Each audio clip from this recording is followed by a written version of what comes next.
según el tamaño de la casa.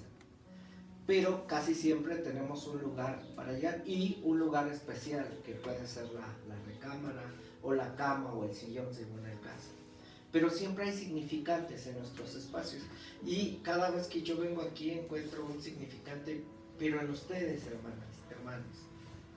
O sea, el encuentro realmente se convierte bien maravilloso con lo que ustedes comparten, con lo que ustedes dicen, sus experiencias, testimonios, sus necesidades, pero también las anécdotas de acá del café. O sea, la palabra de Dios se sigue construyendo a través del testimonio de ustedes. Entonces, hablar de comederas, de comidas, de moles, de lugares, es también un significante donde Dios nos sigue hablando. Así es de que para mí es importante que estemos aquí. Y hoy nuevamente agradezco a Dios por el tiempo que me permiten de compartir el Evangelio. Yo sé que ustedes traen un calendario ya de lecturas y por eso no me quise meter, porque al contrario yo me siento afortunado, bendecido de que podamos compartir una reflexión. Y dentro de esa reflexión yo decía, bueno, si ustedes van en Génesis o en Job o en Números, pues yo hago la lectura del Evangelio.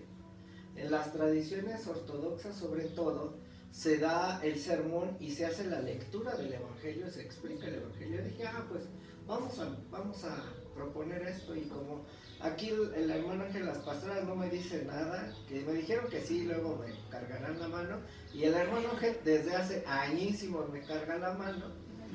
No más ayer, hermana Maru me la volvió a aplicar el hermano Ángel, estando ahí en la entrada, pero yo gustosamente me dejo, honestamente, porque me gusta acompañar al hermano. Entonces yo disfruto su compañía y las charlas, donde también aprendo un montón. Así es de que, pues, permítame compartir el Evangelio, ¿les parece? Vamos al Evangelio según San Mateo, de Marcos, por favor. Había preparado también unas diapositivas, pero no.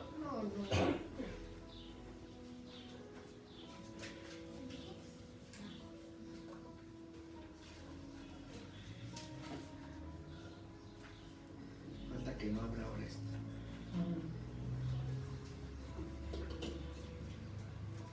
Sí. Marcos 2.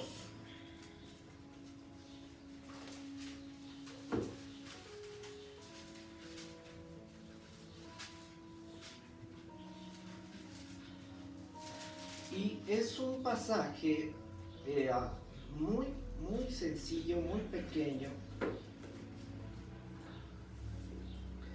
pero que tiene una gran enseñanza, con algo que ustedes han manejado muchísimo tiempo. Y quiero que veamos desde Marcos 2, del versículo 18 al 22. Dice así el Evangelio. Una vez estaban ayunando los seguidores de Juan el Bautista y los fariseos. Algunas personas fueron a Jesús y le preguntaron: los seguidores de Juan y de los fariseos ayunan, ¿por qué no ayunan tus discípulos?, le dijeron a Jesús. Y Jesús contestó: ¿acaso pueden ayunar los invitados a una boda mientras el novio está con ellos? Mientras está presente el novio, no pueden ayunar, pero llegará el momento en que se lleven al novio. Cuando llegue ese día, entonces sí ayunarán. Y algunos de ustedes pues me han preguntado pues de mi familia, y en forma de introducción quiero platicar un poquito acerca de mi papá. Mi papá también se llamaba Roberto Chávez como yo, pero su historia, como la de muchas, realmente no se tendría por qué haber llamado Roberto, así lo registraron, pero todo el mundo le decía Luis a mi papá. Y tampoco se tenía que tener el apellido de Chávez, sino Pineda, como el apellido de su papá. Pero mi abuela lo registró a nombre de mi abuela. Pues yo voy a crear a este hijo, y ese era Roberto Chávez Trejo, con los apellidos de mi abuela.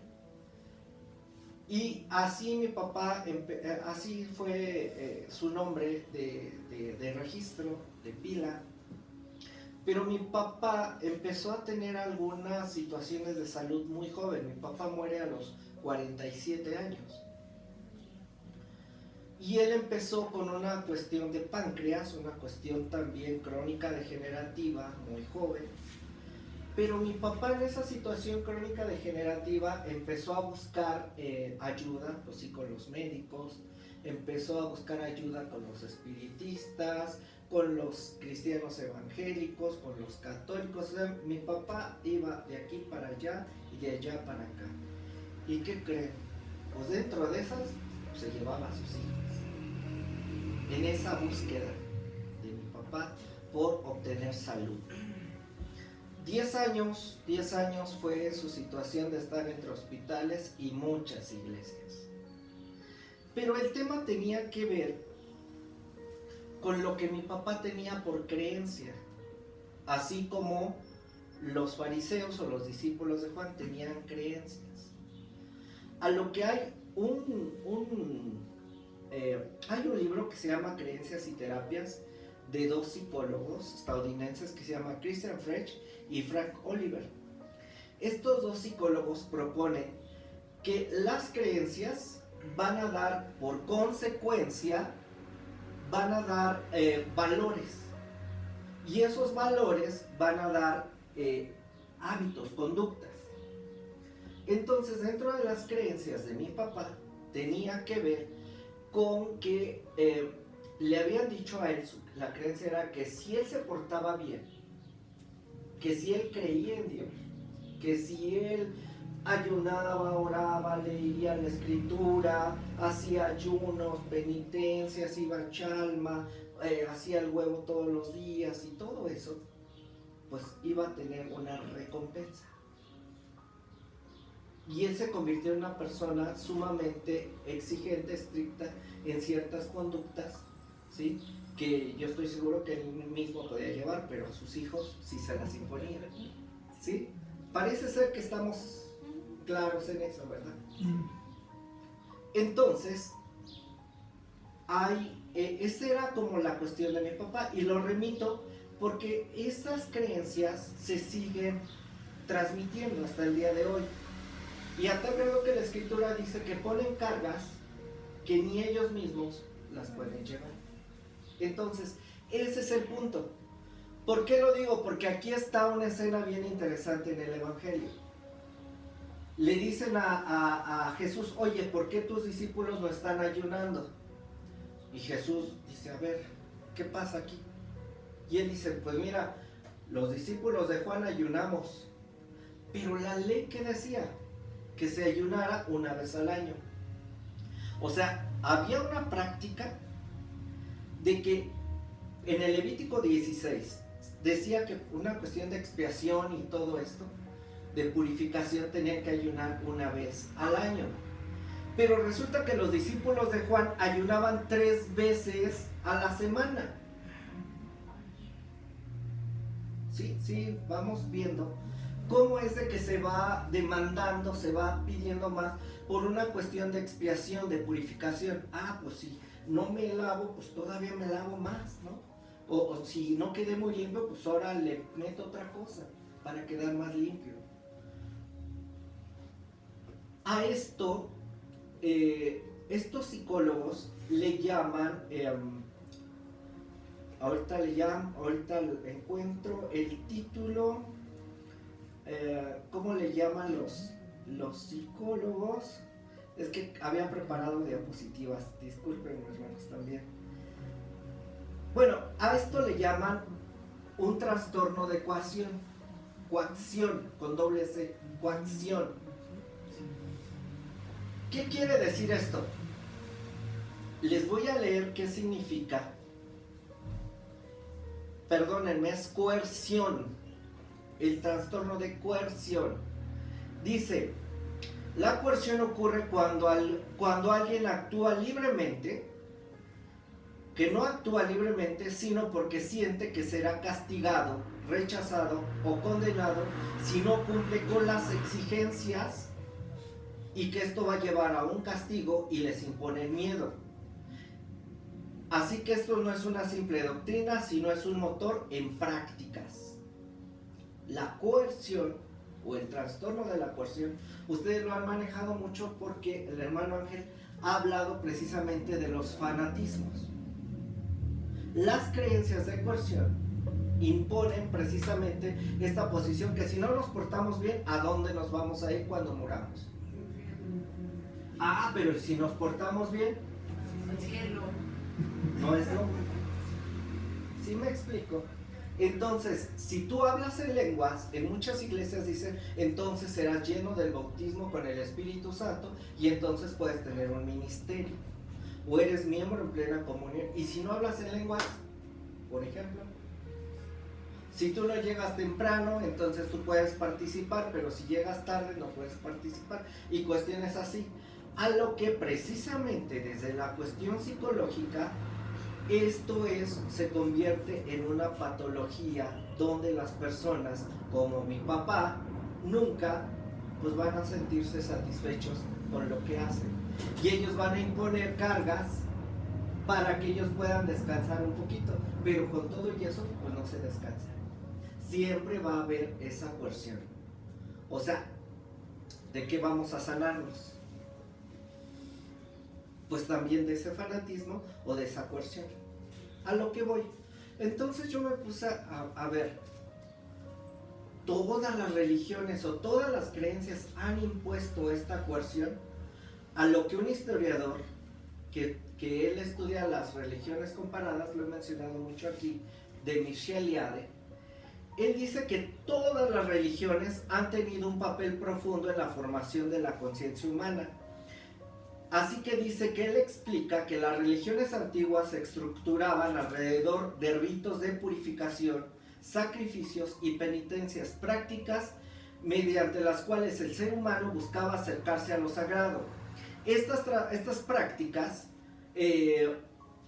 tenían que ver con su divinidad y entendían cómo muchas veces era la necesidad de sentirse cerca de esto sagrado o de esto divino. Él así lo menciona. Sentirse puros, sentirse santos, sentirse parte de esto sagrado. Y si no estaban dentro de estos sagrados, se sentían amenazados con los poderes que ellos decían, poderes naturales. Por ejemplo, había sequía, ¿y a quién le culpaban? O a Dios o a alguien más, a un ser divino. En la Biblia, cuando ahorita estábamos leyendo acerca del censo, de los censos, en la escritura, en Crónicas, dice que Dios mandó hacer un censo. Pero en otro pasaje paralelo, dice que el diablo mandó a censar. ¿O a quiénes? ¿O a Dios o al diablo, no? Entonces, pero se lo atribuían a seres divinos como si fueran castigados. Entonces, ¿qué hay que hacer? Pues si no me está dando la cosecha, ¿qué tengo que hacer para que entonces este Dios se agrade y no me castigue y en la cosecha haya abundancia? ¿Qué pensamos que pueden hacer? Pues ritos, sacrificios, ¿sí? Ofrendas, purificaciones. Y esto es lo que Michel Liade también le llama como coerción. Y luego, esto se convierte, lo que les decía, como en una enfermedad que ha venido, y sobre todo en las iglesias, que ha venido golpeando fuertemente a las iglesias. Hay un teólogo, es un psicoanalista, Carlos Domínguez Morano. Él le llama a esto, dice que él le domina patología de la culpa de la coerción, así le llama a él. ¿Esto qué quiere decir? Esto ocurre cuando la experiencia de fe se construye principalmente a partir de prohibiciones, normas y amenazas de castigo. En tales contextos, la relación con Dios deja de ser una experiencia de encuentro y confianza y comienza a construirse como una relación marcada por el temor y la vigilancia constante de su propia conducta. La conciencia religiosa se vuelve entonces excesivamente rígida y se instala en una percepción permanente de estar en falta ante Dios, aunque no haya cometido ninguna falta. O sea, esta parte de decir, es que como que siento que todavía falta algo. Quiero decir que yo, en esas prácticas, mis papás me llevaron siempre por muchos lados. Y ellos iban a la iglesia católica, entonces yo me bauticé, me confirmé, hice mi primera comunión y todo lo que dentro de la iglesia se hace. Después me llevan a una iglesia cristiana evangélica y también me bautizo y hago todo lo que el catecúmeno, la enseñanza, hago todo lo que se tiene que hacer. Después me invitan y tengo algunas otras prácticas y hago lo que me dicen. O sea, pero era un joven, o sea, es como esta parte donde precisamente tiene que ver con los rudimentos, cómo uno va creciendo y le van imponiendo ciertas prácticas. Hasta los nombres nos ponen, ¿no? Que eso nos va determinando también quiénes somos. Así. ¿Por qué digo todo esto? Porque precisamente tiene que ver con, para mí, como es uno de los centros o los pilares donde estas doctrinas y estas prácticas de la coerción son lastimosamente enfermizas. ¿A qué me refiero? A las imágenes de Dios.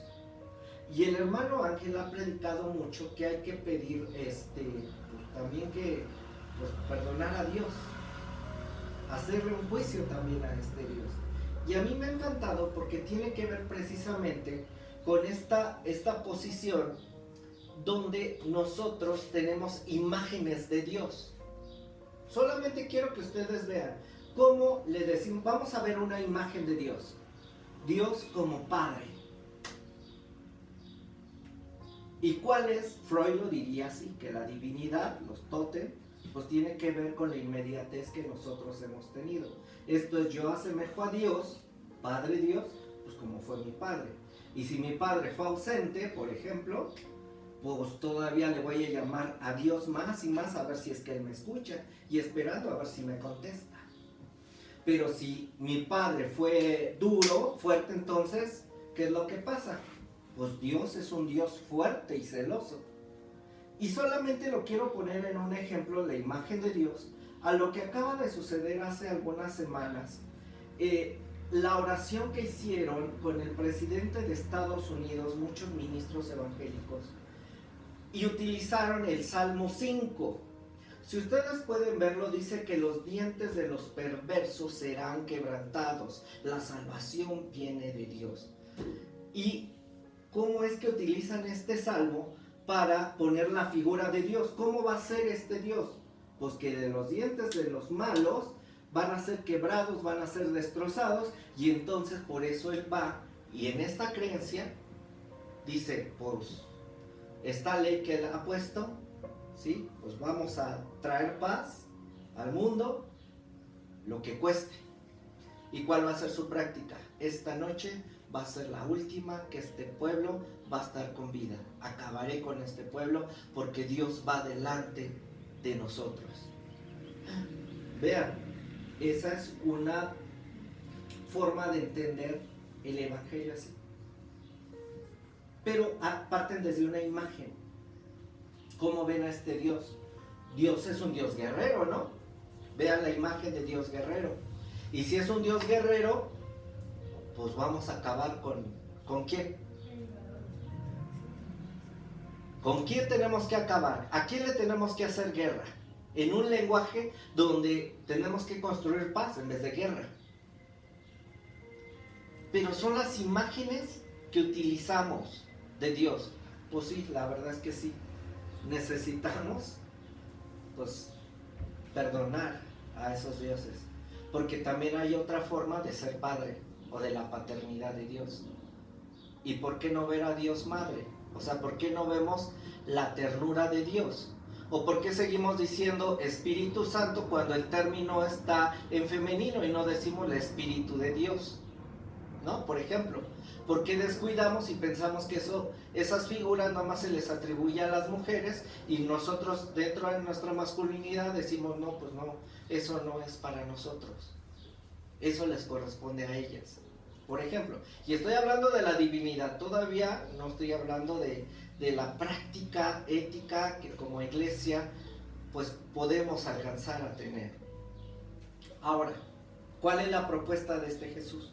Vean lo que dice el 2:19. Jesús hace la diferencia cuando este Jesús le responde: ¿acaso pueden ayunar los invitados a una boda mientras el novio está con ellos? Otra vez, recuerden que el Evangelio no podemos leerlo de una manera literal. Así que el Evangelio o las palabras de Jesús no se tienen que entender de un sistema religioso de coacción donde Jesús esté imponiendo una situación fuerte, sino Él está proponiendo su creencia también. ¿Cómo es entonces que alguien que está de fiesta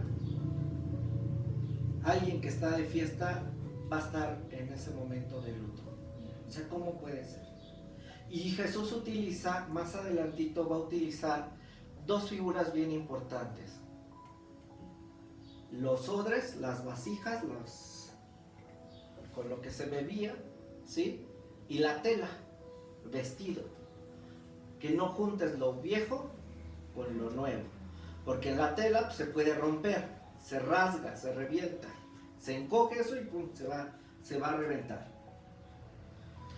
Pero ¿qué es esto? Que muchas veces estamos acostumbrados y pensamos que la lectura del Evangelio se tiene que hacer de manera literal. Tenemos que verlo de esta manera, o la propuesta de Jesús. Lo voy a poner con este ejemplo. El día de ayer estaba muy conmovido, hablo a título personal, fuimos a una fiesta, a una celebración, que amablemente yo me sentí muy halagado porque nos invitan y nos hacen parte de una familia. Y yo estaba muy contento, aparte de los sabores culinarios exquisitos, ver la alegría que tenían, pero hubo una escena que me conmovió un montonal.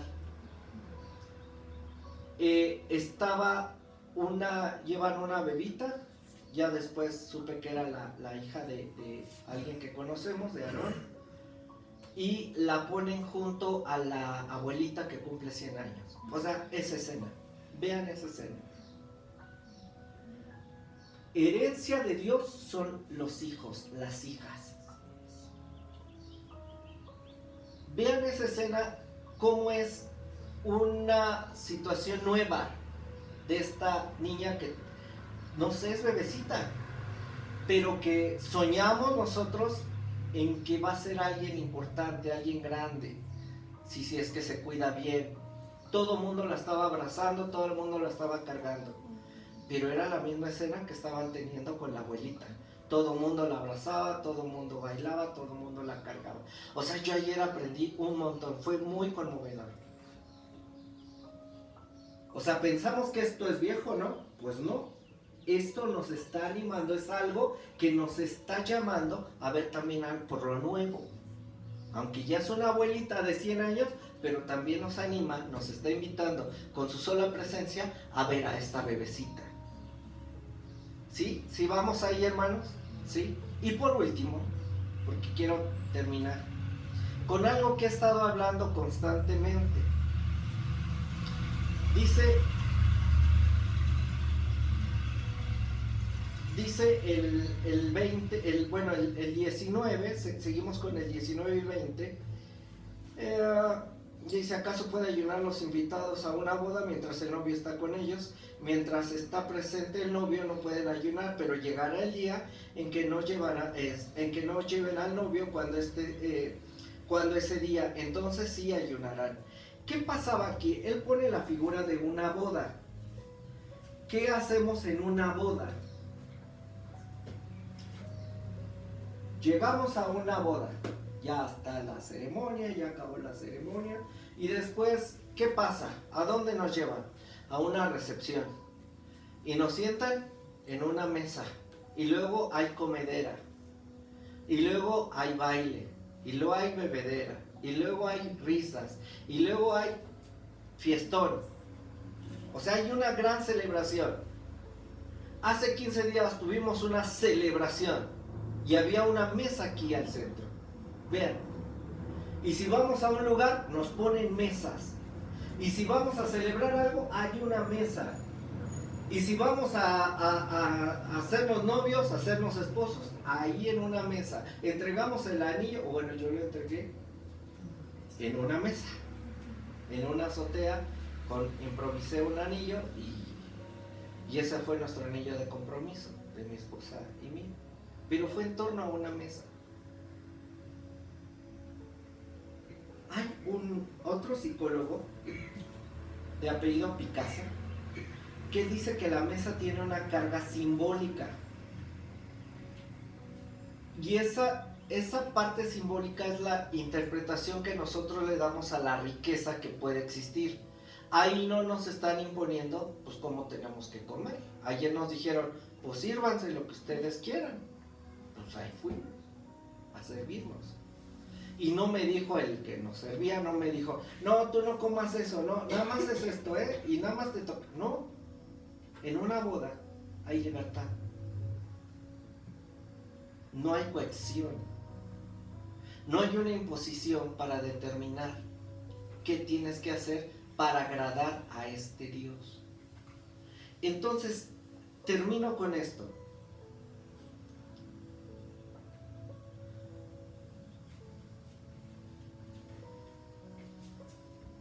El Evangelio puede entenderse como un nuevo proyecto de humanidad inaugurado con Jesús. No se trata únicamente de prácticas religiosas diferentes, sino de una forma de entender cómo podemos ser vida comunitaria, cómo poder ser comunidad a través de un compromiso ético sentados en torno a la mesa. Una iglesia sana, profundamente humana, está fundamentada en un área de gracia y no de imposición, en un área de libertad, en un área de encuentro. El vino nuevo no se trata de transformar solamente ciertas estructuras que tenemos, sino es de cambiar completamente el paradigma. O sea, eso es lo que Jesús vino y está proponiendo, algo que se le conoce como el proyecto de Jesús, a través de la creencia que Jesús tenía, el Dios de Jesús. Y el día de la Santa Cena se leyó el Evangelio según San Juan. ¿Cuál era la propuesta de este Jesús? Para que todos estos podamos ser uno. Para que podamos ser uno. Así como tú, Dios, Padre, tú y yo somos uno, así también estos. O sea, vean la figura, otra vez la imagen de Dios, del Dios de Jesús. No está lejana, no está distante, está cercana, para que podamos ser uno. Una religión con cohesión dice, ven y demuéstrale a Dios cuánto puedes hacer, cuánto puedes sacrificar. En cambio, la propuesta de Jesús dice, ven, siéntate a la mesa, disfruta. La primera te está exigiendo, la segunda te regala dones, gracias, encuentro. ¿Cuál es la diferencia? Hay una doctrina de miedo y la otra, el Evangelio de Jesús, es una doctrina de gracia y de amor. Dios amor nos bendiga. Gracias.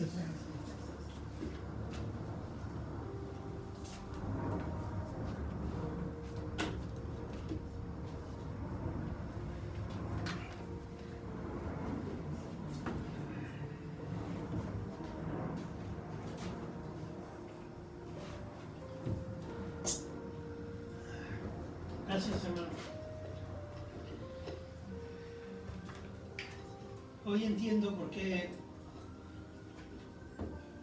la información que el hermano Roberto prepara con el programa que llevamos se complementa. Él habla del tiempo de Jesús. Él nos habla cuando Jesús viene y empieza a recriminar, sobre todo a los guías religiosos y también al pueblo, el por qué realmente mentían en cuanto a lo que eran los mandamientos de Dios. Y el trabajo de Jesús fue eso, descubrir, dejar al descubierto la hipocresía, la mentira, ¿sí? Dejar al descubierto el abuso en aquellos tiempos, en el primer siglo. Bueno, pues en este tiempo, en el siglo XXI, seguimos todavía cargando con toda esa información, la mentira, la hipocresía y los abusos. Pero yo me voy entonces más atrás, que es precisamente la idea de cómo van surgiendo, cómo se van aceptando este tipo de leyes, este tipo de normas. Se van aceptando porque es una necesidad que tienen los pueblos y las naciones. Ahorita llevamos 4 libros leídos: Génesis, Job, ¿sí? Éxodo, que es la salida de la esclavitud, y termino hoy con lo que es Levítico. Estos 4 libros sientan la base de cómo se forma el ser humano, cómo se distorsiona también el ser humano, cómo se enferma del alma y cómo se sigue aprovechándose algunas cosas de estas leyes establecidas. Nada más les quiero mencionar que cuando sale el pueblo de Israel, él antes era un pueblo nómada, un pueblo que solamente vivía a través precisamente de las familias y de los grupos. Y los patriarcas, que eran los más fuertes y aglutinaban a un conjunto de personas, era lo que formaba la comunidad. Pocas naciones había en ese tiempo, estoy hablando de 3500 años antes de Cristo. Cuando el pueblo de Israel sale de Egipto, sale con un pensamiento igual patriarcal, nómada, vacío y ausente de reglas. Las reglas se las habían impuesto durante 400 años los egipcios y otras naciones poderosas. Y los esclavos, los que dependen de los poderosos, cuando dependemos de los poderosos, ellos nos marcan las reglas. Pasan los siglos y las seguimos nosotros aceptando y repitiendo sin darnos cuenta todo el daño que nos ocasiona. Bueno, entonces, para que una nación empiece a ser un pueblo y una nación, se necesitan 3 cosas que cuando sale el pueblo de Israel no las tenían. Ellos salen para ser una nación. Entonces, una nación necesita primero un ejército, soldados o policías que cuiden la seguridad y las fronteras de esa nación. Si una nación no tiene ejército y no tiene policías, es una nación desprotegida. En ese tiempo decíamos, no tiene murallas, y las murallas las hacían muy altas para que les costara trabajo conquistar una ciudad a otra. Entonces el ejército y los policías en una nación son como esas murallas, sólidas, fuertes, inquebrantables, incorruptibles, diríamos hoy en ese tiempo. Pero también necesitan leyes civiles que ordenen su desempeño en la comunidad.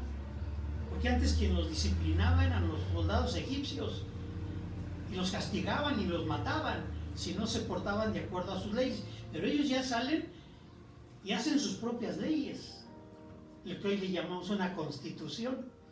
La constitución de nosotros ha tenido varios cambios, y cada país debe tener una constitución política que sea la que establezca las leyes de la buena vecindad y del buen comportamiento social, ¿sí? Y tercero, necesita también leyes religiosas. No hay ningún país en el mundo que no tenga leyes religiosas, libros sagrados, mitologías, creencias. Esas 3 leyes, o esas 3 cosas son las que el pueblo de Israel empieza a construir durante esos 40 años que estuvo en el desierto. Y su promotor y el que realmente, el creador de todo eso, fue Moisés, que ya lo plasmó, pero ya habían otras leyes que ya venían estableciéndose de una manera verbal y de transmisión de padres a hijos y de pueblo a pueblo. Pero Moisés es el que establece en lo que es el Pentateuco las leyes que en cierto momento él consideraba que iban a cubrir esas tres necesidades, ya que él iba a formar una nación. Porque para sacar a 3 millones de personas, porque números vemos, según este libro que estamos leyendo los principales, al contarse le dijo Moisés, supuestamente que venía de Dios, pero la inteligencia de Moisés, como la de hoy de nosotros, algunas cosas son inspiradas por Dios y otras cosas son inspiradas por nuestra propia necesidad y nuestros complejos. ¿A quién creer entonces? ¿Que Dios me está orientando y moviendo para hacer las cosas correctamente? ¿O simplemente me está orientando y me está enseñando mi experiencia, mis conocimientos o lo que yo observo de los demás? Y por lo general siempre nos equivocamos, porque para hacer leyes, para hacer naciones y para estar en una relación con Dios, lo principal es que tomamos en cuenta la experiencia y el conocimiento de otros. A veces decimos, ¿cómo estaríamos mejor? Con nuestros antepasados, que eran los aztecas, que eran los toltecas, que en algún momento dado tenían cultura muy avanzada, pero también tenían prácticas también pues muy agresivas, como en todo el mundo. Pero cuando vienen los españoles a la conquista, destruyen todo eso e implantan la suya. Entonces ahora íbamos a ser un país sincretista, nos íbamos a sincretizar con nuestros conocimientos ancestrales, pero también con los conocimientos que ya traían 2 siglos más, o sea, 3, 4 siglos de antigüedad los españoles. Y por ahí alguien dice, no me crean, pero dicen que quien realmente mandaron los españoles o el reino de España no eran personas preparadas y letradas, no eran filósofos, no eran científicos, eran reos o reos sacados de las cárceles. Es decir, lo peorcito de España lo mandaron precisamente a América para conquistarnos. En cambio, la diferencia con Estados Unidos, cuando Estados Unidos conquista Norteamérica y Canadá, llegan filósofos, llegan personas cultas. Y si ustedes comparan la manera y el ambiente y la sociedad de Estados Unidos, de Canadá, que son consideradas de primer mundo por sus adelantos, su tecnología, con la del tercer mundo que estamos de México hacia Sudamérica y África y todo eso, nos damos cuenta quiénes llegaron realmente a sincretizarse con nosotros. De ahí es donde viene todo el problema. Y entonces lo aceptamos como algo correcto. Las leyes que traían los españoles, correctas. El ejército que traían los españoles, correctos. ¿Sí? Las leyes religiosas de los españoles, correctas. Entonces eso adoptamos. Y hoy en la actualidad sufrimos por eso. Quien realmente no se atreve a hacer a un lado eso y retomar las cosas que realmente Dios nos muestra que deben ser. Entonces, desde el Éxodo y en Levítico se empiezan a establecer las normas y las leyes, tanto del ejército que Israel necesitaba, como de la relación y el comportamiento civil, pero también las leyes religiosas. Precisamente el Levítico toma su nombre de que dice Moisés, Dios me mandó y me dijo que solamente debe de haber una tribu que se dedique a la relación con Dios. Y va a ser la tribu de donde yo vengo. la tribu de Leví. O sea que en términos de los chavos de hoy en este tiempo, diríamos, se agandalló Moisés, porque él agarró los tres conceptos y los tomó como si él tuviera el control absoluto, y sí lo tenía, pero estableciendo leyes a modo. Así que entonces, cuando Moisés establece las leyes de Levítico, que hoy termino, yo nada más quise mencionarlo, porque desde Éxodo y Levítico, desde ahí empiezan a distorsionarse las leyes. Y lo que menciona el hermano de por qué los discípulos de Juan ayunan y los tuyos, Jesús, no ayunan, son leyes y costumbres que venían precisamente desde la salida del pueblo de Israel, y Jesús viene a derribar todo eso. Por eso no lo querían. ¿Por qué? Porque él derribaba todos esos argumentos y ese tipo de leyes, como lo que yo les voy a comentar. Analizando la Biblia, que es nuestra función, leer la Biblia, pero como le dijo Dios a Josué, tienes que leer en ella todos los días. Pero no solamente lee, sino también medita en ella, reflexiona y medita.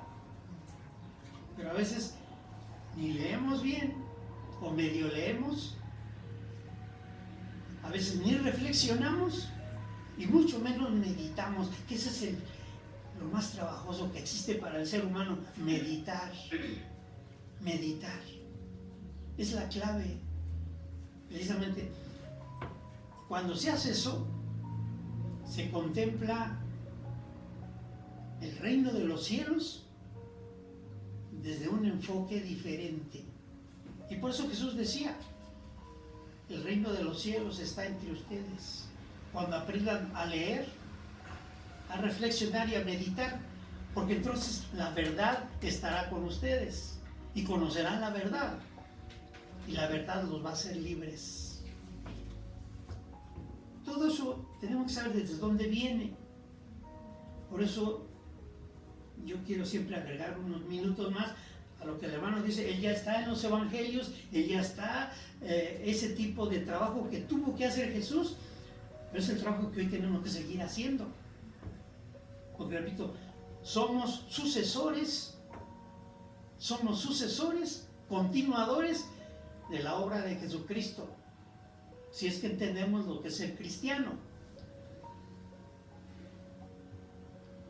Ser cristiano es seguir las enseñanzas y las pisadas de Jesús y hacer lo que a él le faltó hacer. Yo ese día se lo dije a una reunión que también me habían invitado. 90 años cumplió el hermano Rubén hace unos meses, y el hermano Rubén con sus 90 años me asombra porque él todavía está muy activo y él todavía nos convoca cada semana. Vamos a ir al desayuno. Entonces al grupo de pastores me llega la información si yo voy, o a veces cuando no puedo, hoy disculpen pero no puedo ir, pero ese grupo de pastores analizamos, comentamos, discutimos algunos pasajes de la Biblia, y ahí es donde yo he aprendido mucho de hermanos y hermanas que tienen más años que yo en las cosas de Dios. ¿Ah?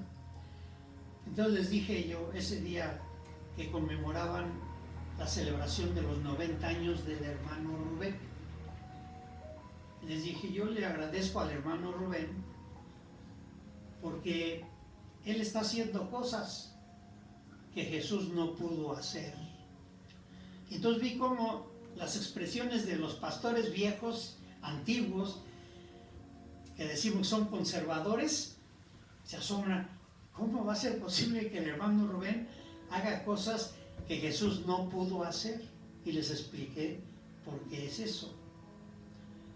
Y yo les dije, cuando Jesús estaba frente a Jerusalén, ¿sí?, con sus discípulos, él, viendo la manera en que sus discípulos también a veces estaban contrariados por lo que sucedía, Jesús les tenía que hablar palabras muy profundas Y esta que les voy a decir es una palabra muy profunda, que pocos conocen o pocos la aceptan. Entonces Jesús, viendo a Jerusalén, hizo un lamento. Oh Jerusalén, Jerusalén, ¿cuántas veces quise juntar a tus hijos como la gallina junta a sus polluelos debajo de las alas? Y no quisiste. He aquí, vuestra casa os es dejada desierta. ¿Cuántas veces quiso Jesús hacer eso y no pudo? Es algo de las cosas que Jesús no pudo hacer.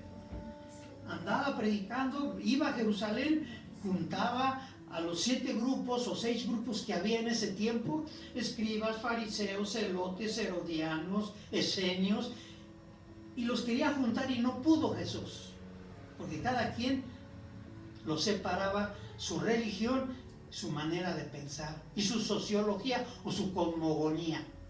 Eso ahora lo mismo. Tenemos tantas religiones. En realidad, en lugar de ayudarnos, nos perjudican. Y le dije, el hermano Rubén hace lo que Jesús no pudo hacer.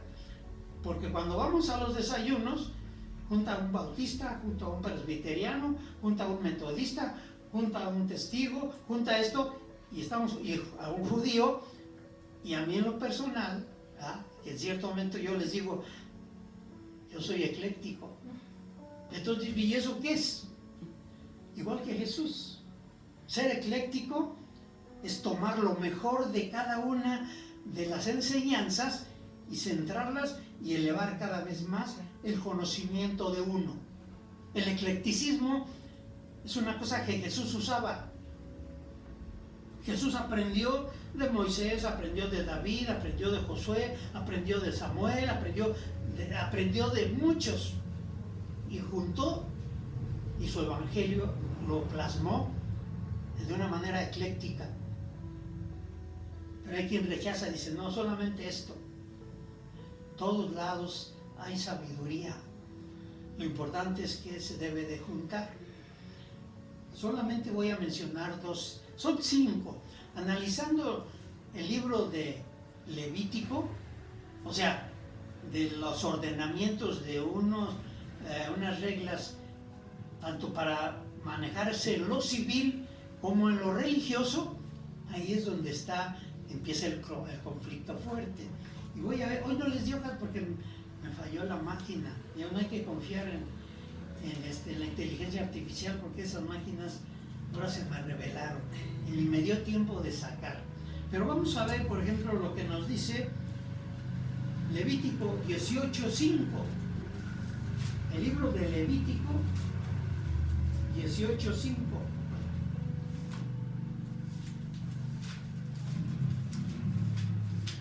Es el libro que Moisés se sienta a escribir y empieza a analizar y empieza a meditar y lo plasma.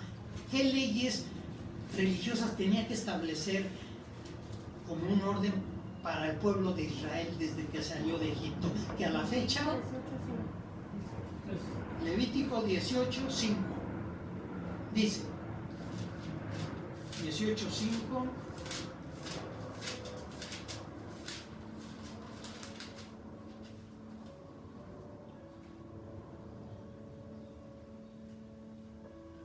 observen mis estatutos y mis preceptos, pues todo el que los practique vivirá por ellos. Yo soy el Señor. Firmaba siempre para dar la impresión de que era Dios el que lo decía, firmaba al final, yo soy el Señor. En algunos casos, Pablo, siendo muy honesto, decía, estas cosas no las dice Dios, estas cosas las digo yo, y así debiéramos de ser. Yo he podido a veces decir, esto es mío, el entendimiento, pero esto es de Dios. Y cuando yo digo que esto es de Dios, es porque tengo que tener la seguridad que realmente Dios es el que está mandando eso, de acuerdo a lo que Él es y a su esencia. Pero no todos lo hacen así. Esto es de Dios, dicen, cuando realmente no es de Dios, sino es a veces iniciativa o pensamientos humanos. Entonces por eso ahí hay que tener cuidado. Y aquí dice entonces, fíjense lo que trae este pensamiento.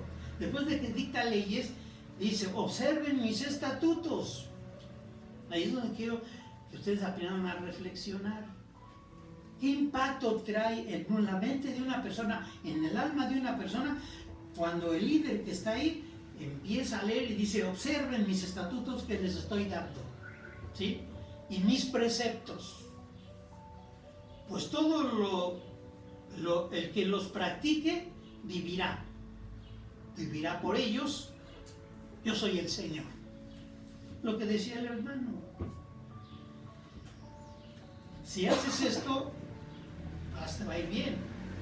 Entonces buscaba uno lugares en donde podíamos aprender más para hacer más cosas. Y se aprendía. Aquí el alma empieza a enfermarse cuando una persona acepta y cree esto. ¿Sí? Observa mis estatutos y mis preceptos. Pues si tú lo haces, ¿sí? Vivirás por ellos. Está hablando de la vida, pero también está hablando de la muerte. Está hablando del bien y está hablando del mal. Y nadie tiene ese derecho de coercionar, dice el hermano. Son palabras coercitivas y coercionan y imponen. Entonces Moisés sutilmente mete ese concepto. Estos son mis preceptos y estos mis estatutos que les estoy dictando. Si hacen esto, vivirán. Entonces, el alma que se encierra y que se enferma, siempre va a decir, es que esto es lo que dijo Dios. Y esto es lo que Moisés dijo porque Dios se lo dictó. Entonces, yo para vivir bien, yo los voy a cumplir. Entonces aquí el alma es precisamente sanar el alma enferma de la necesidad, sanar, o sea, un alma sana, vive más por su ética que por su religión. Un alma enferma está preocupada de cumplir con las leyes y preceptos religiosos. Un alma enferma. Pero un alma sana y libre vive no de acuerdo a conceptos religiosos, sino de acuerdo a su ética. Y muchas veces de acuerdo a lo que está establecido en la constitución del país, porque la constitución también se manipula. Entonces, la persona puede vivir y sentirse sana y tranquila cuando desempeña su función y su vida a través de la ética. La ética. Y cuando entramos a la ética, que ya vimos todos 2 años lo que era los derechos humanos, la ética y la moral a través de la Biblia, también sacamos este tipo de información. Pero un alma enferma vive practicando estatutos y preceptos religiosos. Un alma libre no. Los hace a un lado y vive de acuerdo a su ética, de acuerdo a su moral. Eso ya es diferente. La otra, 18:6 dice: nadie se acercará a ningún pariente cercano para tener relaciones sexuales con él o con ella. Yo soy el Señor. Esas son leyes civiles que ya está estableciendo ahí Moisés. ¿Por qué? Porque en ese tiempo se practicaba precisamente ese tipo de relaciones, del incesto. Porque desde que estaban en Egipto y mucho antes, los padres se metían con las hijas, los hijos con los padres, y había relación incestuosa. Y por eso aquí Moisés, en esa forma, dice, hay mucha maldad en ustedes, porque ustedes se mezclan, y el hijo se mete con la madre, o el padre se mete con la hija, el hermano se mete con la hermana, o se mete con la prima. Hoy es muy extendido este asunto.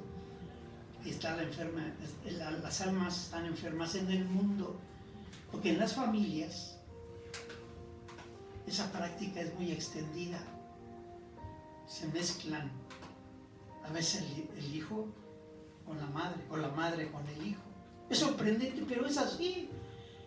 Y más ahora con las cuestiones de promoción de la sexualidad, del sexo a través del internet, eso alborota precisamente las hormonas, y es cuando de repente el hermano ya violó a la hermana, ¿ah?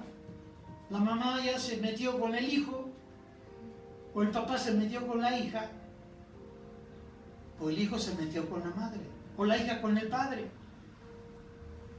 Eso no es extrañarse, eso existe hoy en estos tiempos. Es un alma enferma que tiene precisamente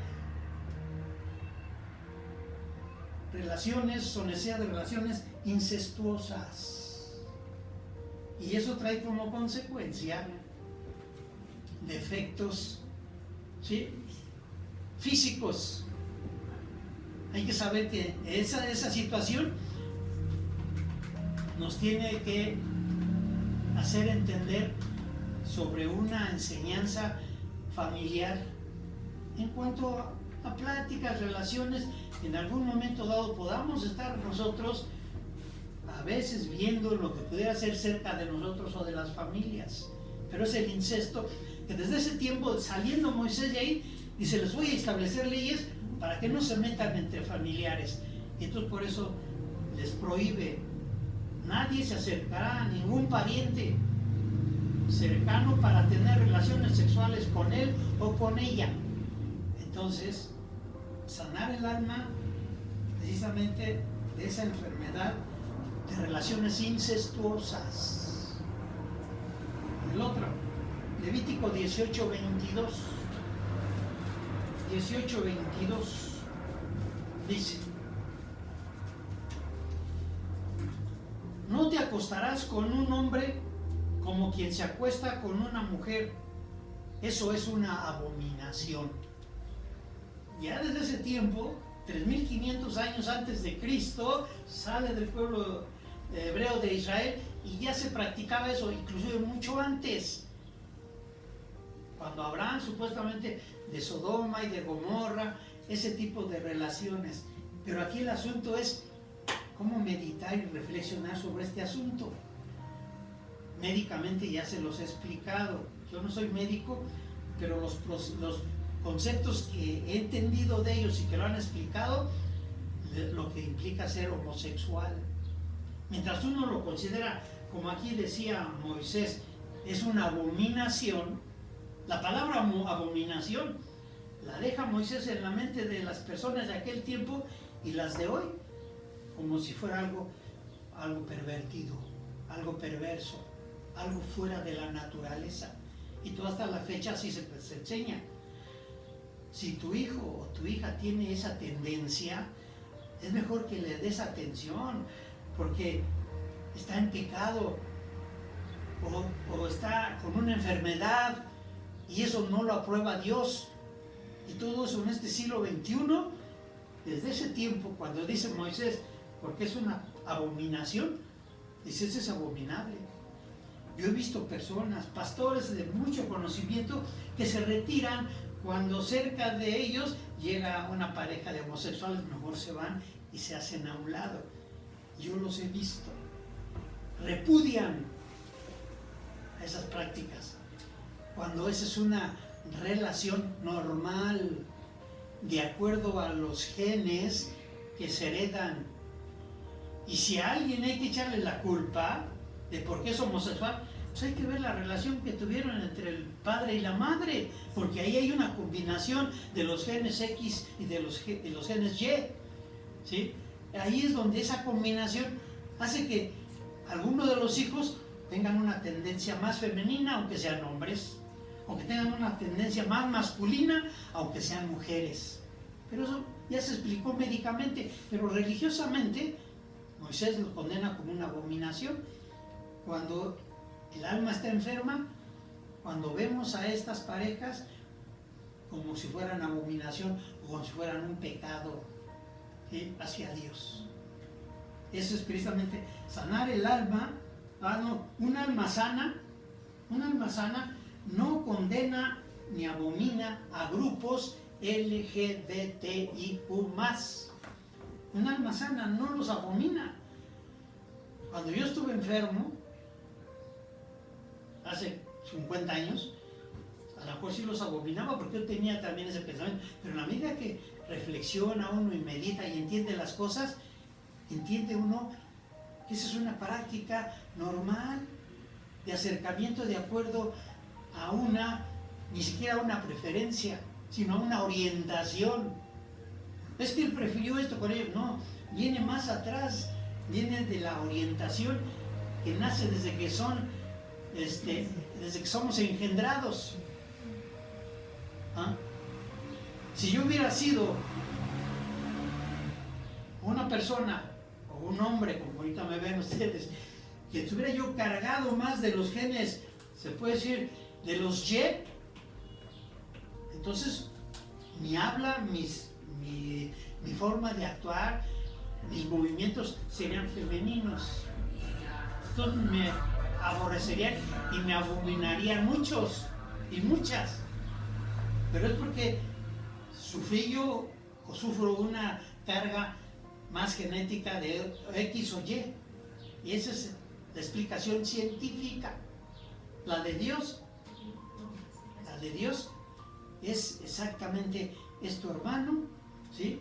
Igual que tú. Y Dios, díganme, como ya lo mencionó el hermano, ¿Dios es masculino o femenino? Son los dos, es los dos. A veces Dios se manifiesta como algo masculino y a veces se manifiesta en los escritos como algo femenino. ¿Sí? Entonces hay que entender eso.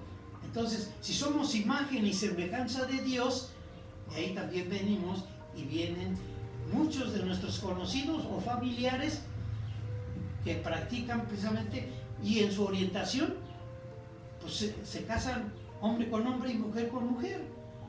Y un alma sana no tiene por qué espantarse, pero los que se espantan tienen un alma enferma de ese problema que lo sacan de aquí. Vean cómo a veces las leyes de Dios, supuestamente, en lugar de ayudar, dañan más al ser humano cuando no se explican ni se entienden correctamente. Otro, Levítico 19:10. Se los explico porque son las leyes que son el fundamento de nuestra cultura, de muchas culturas en el mundo.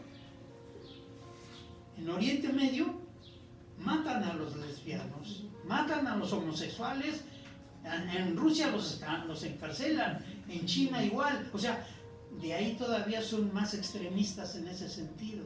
Aquí ya tenemos más libertades, porque ya hay autorización de matrimonios homosexuales. Bien, Levítico 19:10 dice: no rebusques hasta el último racimo de tu viña, ni recojan las uvas que se hayan caído. Déjenlas para los pobres y los extranjeros. Yo soy el Señor su Dios. Ah, esto sí es de Dios. Por eso Moisés tenía ciertos buenos, cosas que asombraban.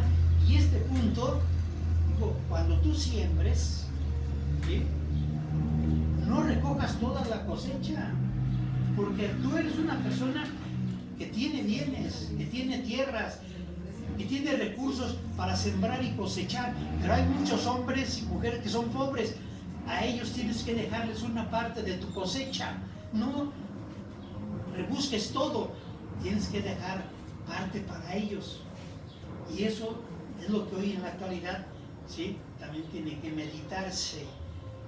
Hoy solamente pocos que tienen un alma sana, ¿sí?, saben que si ellos tienen recursos, pues entonces con eso mismo también van a ayudar a los necesitados, van a mejorar sus sueldos, van a mejorar sus empresas, van a mejorar sus bienes, pero para ayudar también a los demás.